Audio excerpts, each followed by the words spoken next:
बातमी आहे नवी मुंबईतून। नवी मुंबईमध्ये जे विमानतळ आहे त्याच्या उद्घाटनाचा मुहूर्त लवकरच काढला जाणार आहे। मात्र तत्पूर्वी या विमानतळाला दिबा पाटलांचं नाव द्या या मागणीसाठी आता भिवंडीचे खासदार सुरेश म्हात्रे यांच्या नेतृत्वात रॅली काढण्यात आली। भव्यकार रॅलीचं नवी मुंबईत ठिकठिकाणी स्वागतही करण्यात आलं। यानंतर दिबा पाटील यांच्या मूळ गाव असलेल्या जासईपर्यंत ही रॅली काढण्यात आली। दुसरीकडे उद्धव ठाकरेंच्या शिवसेनेचे खासदार संजय दिना पाटील आणि मनसे नेते राजू पाटलांनी देखील आक्रमक भूमिका घेतली। दिबा पाटलांचं नाव दिल्याशिवाय विमानतळाचं उद्घाटन होऊ देणार नाही असा इशारा दोन्ही नेत्यांनी दिला। तर नेपाळसारखी क्रांती घडवून दाखवू असा इशारा राजू पाटलांनी दिला।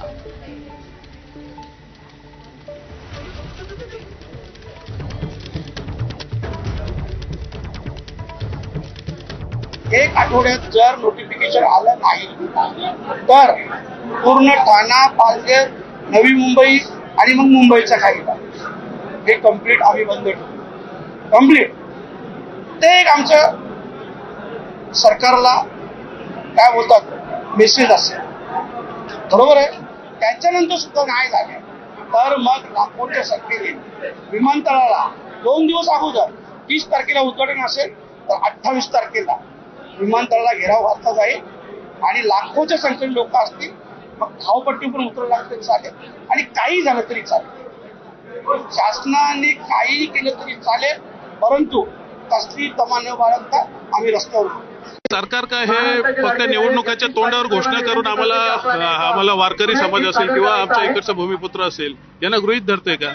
हे कुठेतरी थांबवण्यासाठी आणि सरकारचं लक्ष वेधण्यासाठी शेवटचा बोलायला हरकत नाही मोर्चा काढलाय। आताही सरकारला अक्कल नाही आली, सरकारची जबाबदारी आहे। तुम्ही आता इशारा दिलाय की जर नामकरण नाही दिलं तर उद्घाटन होऊन देणार नाही म्हणून। हो, आता काय आमच्यासारख्या लोकांनी पण नेपाळचा आदर्श घेतलाय, त्यामुळे बघूया आता काय होते। अजूनही आम्ही काय भिका मागतोय का? एक आमच्या अस्मितेचा प्रश्न आहे, तोही तुम्ही मार्गी लावत नसाल तर बघू आम्ही। चांगल्या लोकांचा प्रतिसाद आहे आणि सर्व पक्षाचे सर्व नेते मंडळी आलेले आहेत आणि आता आम्ही घेतल्याशिवाय राहणार नाही।